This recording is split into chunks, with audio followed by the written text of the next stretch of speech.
We lose sight of the specifics, and we really lose sight of the roadmap and the execution roadmap, because it is necessary to also do a reality check. And the reality is that we've had this aspiration of growing our manufacturing ratio to GDP from the current 16%, and it's been sort of hovering around this band between 11 to 16% for the last decade or so, to about 25% for many, many years now, and that aspiration continues to hold true.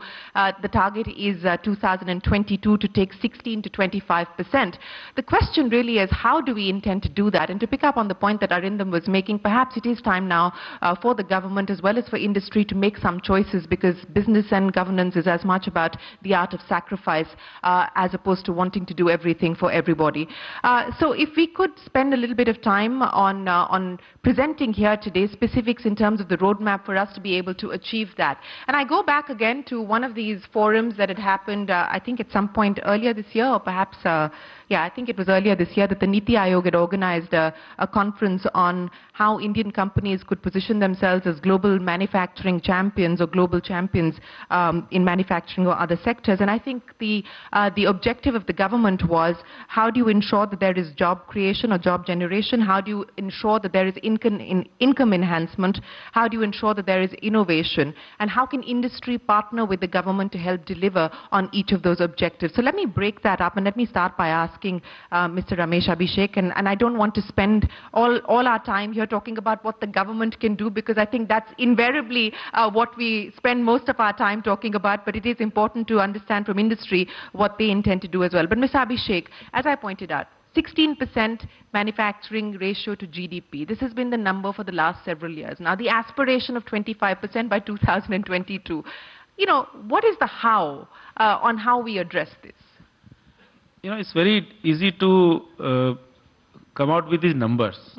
That from 16 we want to go to 25 or 20 or 22 or whatever. But the things that need to be done to get there have to be done fast. First of all, I think there has to be a very conscious awareness among everybody, governments in particular, state government, central government, that we have to make our businesses competitive. We have to create infrastructure. We have to do the skilling, reskilling and so on. We have to strengthen the innovation ecosystem. And there are very specific things that should be done, and that, we know what those things are.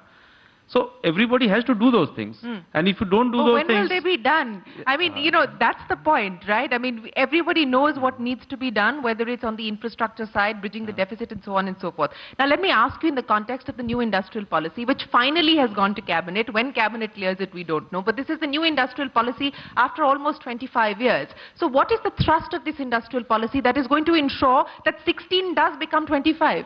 See, this industrial policy that we have made is basically a roadmap for all the business enterprises of India going forward. It looks at all the existing challenges, it looks at the great opportunities that exist in future, and also make our industry, when we say industry, we mean all business enterprises, whether in manufacturing or services, because they are quite intertwined these days. So make them competitive, create an innovation ecosystem and so on. So we have come out with strategies, we have come out with an action plan, and we have also come out with an implementation mechanism of how to achieve those things. And for that, we need to work with the state governments, all the central government departments, and of course, we have to work very closely with the private sector. So many of the things are being done. It's not that things are not being done in the last many years. Infrastructure is being built, skilling is being done, a lot of R&D spent is there. But we are competing with so many other countries. As Arindam showed, we have to, our main competition is with other emerging economies. And look at what they are doing. So just on that point, before I bring the other panelists in on this conversation, because you talked about the future and you talked about how this policy is going to encourage investment and help us achieve this 16 to 25 number in terms of GDP to manufacturing. Let's use textiles as an example. This was clearly an edge and advantage for India. We have lost out, as Arindam was pointing out, to other emerging economies, to places like Vietnam, Cambodia, so on and so forth. Why has that been the case? And what can be done to arrest this, if at all this is something that we want to arrest? Because it comes back again then to my point about one of the stated objectives being job creation. And if job creation is in fact a stated objective of the government, then it would make sense to nurture a labor-intensive sector like textiles and apparel, where we've lost share significantly. See, the industrial policy is a sector agnostic overarching policy to make all our business innovative and competitive. But when you look at sectors like textile and there are so many important sectors, textile being of course the most job creating sectors outside farm sector, we have to make specific choices and specific interventions. So actually government came out with a 6,000 crore rupees package 2 years back to help the textile sector. But we have to continuously work on competitiveness.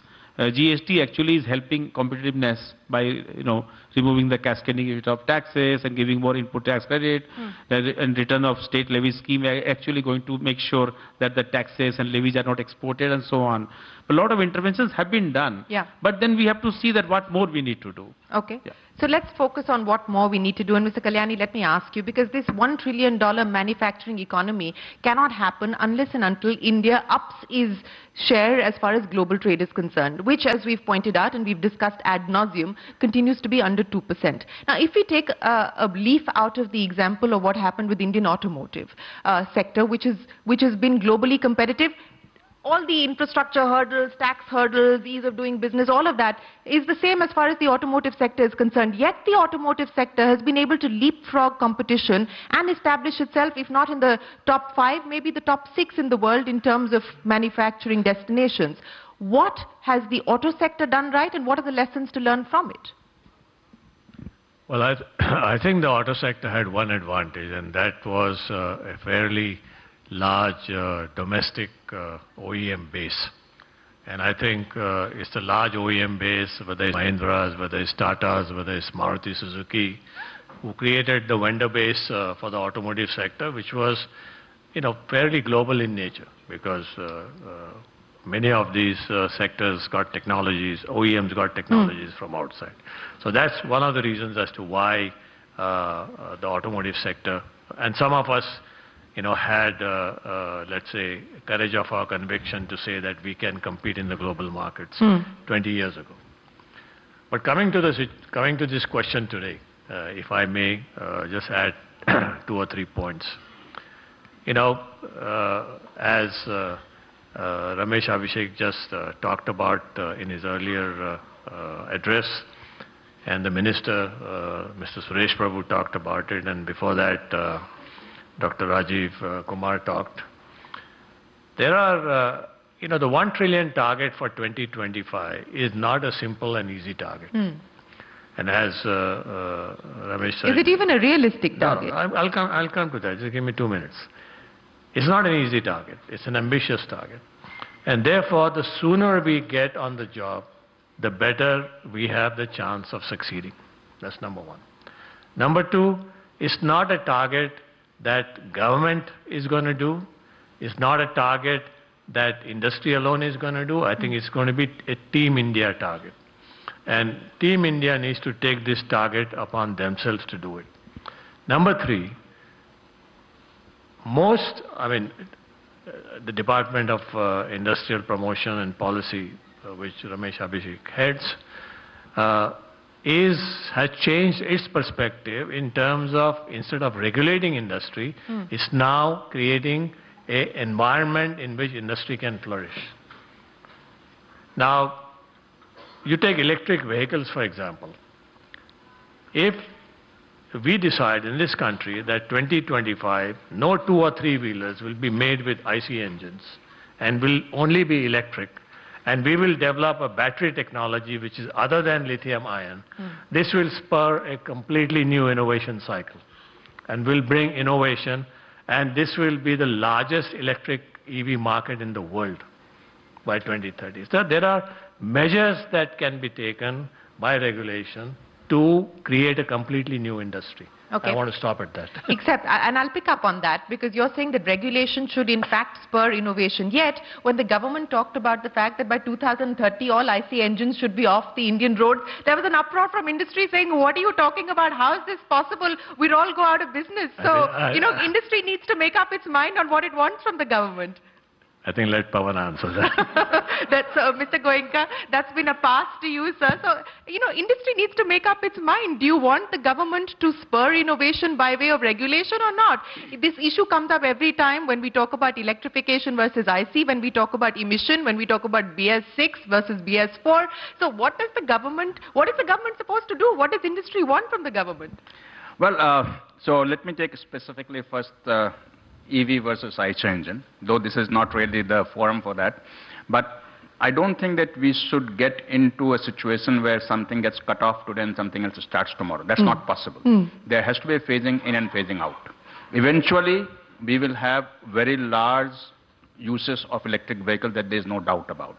But I don't think that we can phase down IC engine in a 12-year time frame. That's just not possible. And even the most aggressive countries today, the countries that are most aggressive in EVs, are not talking zero IC engine by 2030 or 2035. Yeah. At least the closest time frame that I have heard is 2040.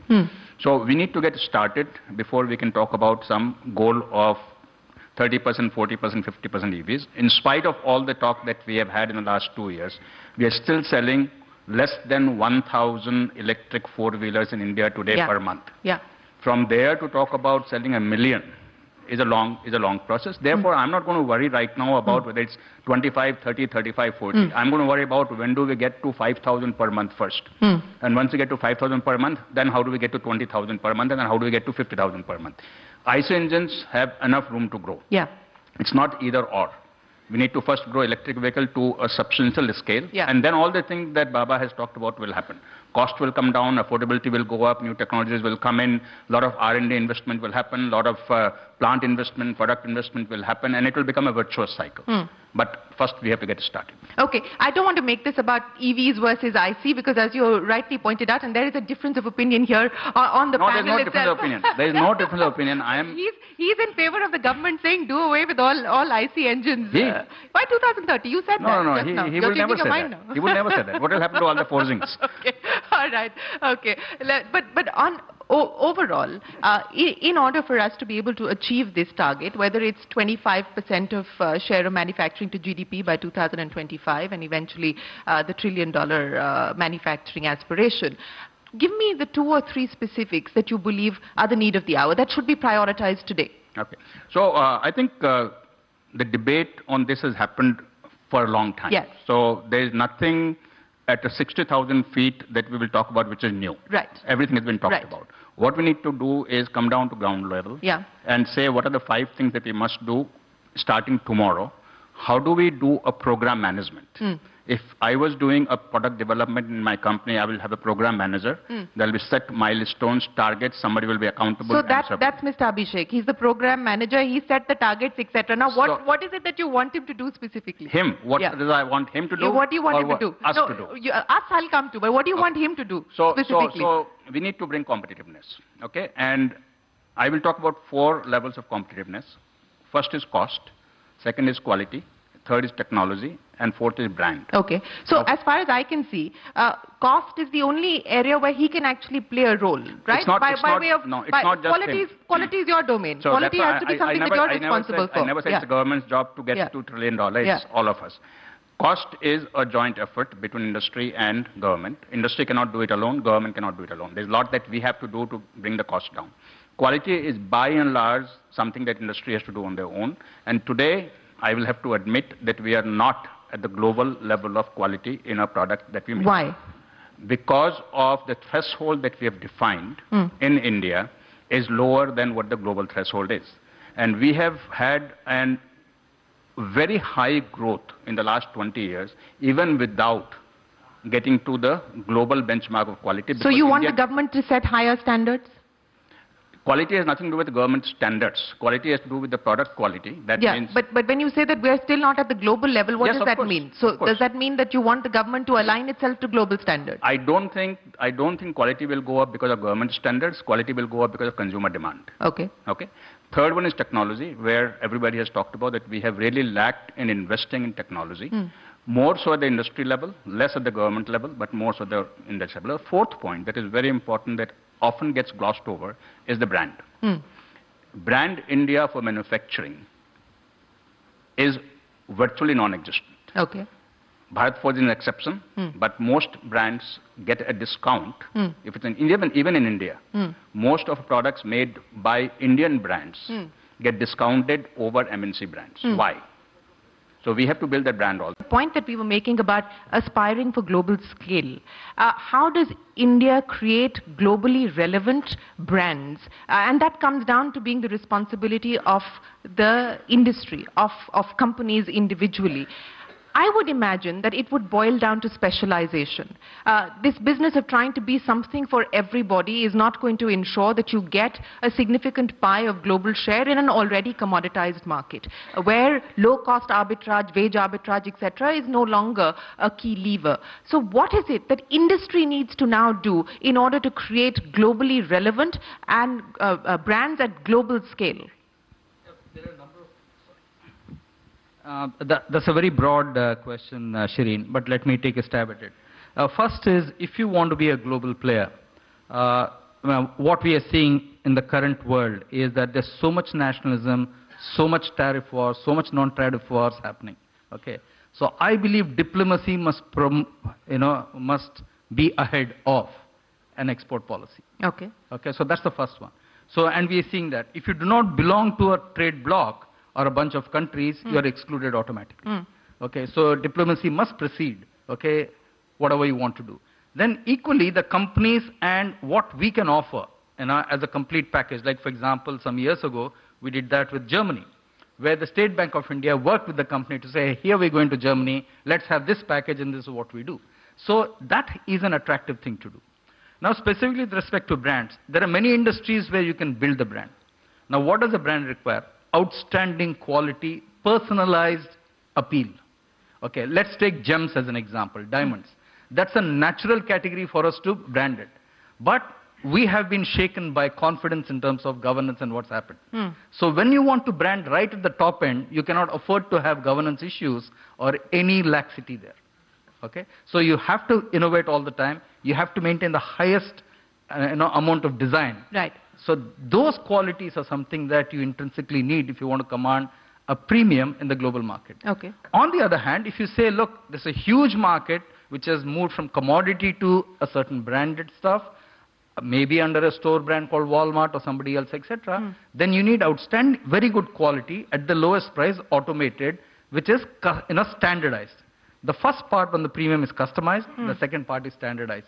Those are the two legs that you need to straddle. Okay. Piruz, let me come to you because, job creation and income enhancement, these are the two stated objectives of the government. And as we look at what's happening as far as the food processing sector is concerned, or the aspiration of doubling farm income by 2022, the linkage is very, very strong. You cannot do one without doing the other. Now, FDI has been opened up for several years, both at the front end as well as the back end when it comes to the food processing sector. You announced another sort of budget support in this year's budget for the food processing sector, yet we haven't been able to realize the kind of potential that we ought to. Where is the gap?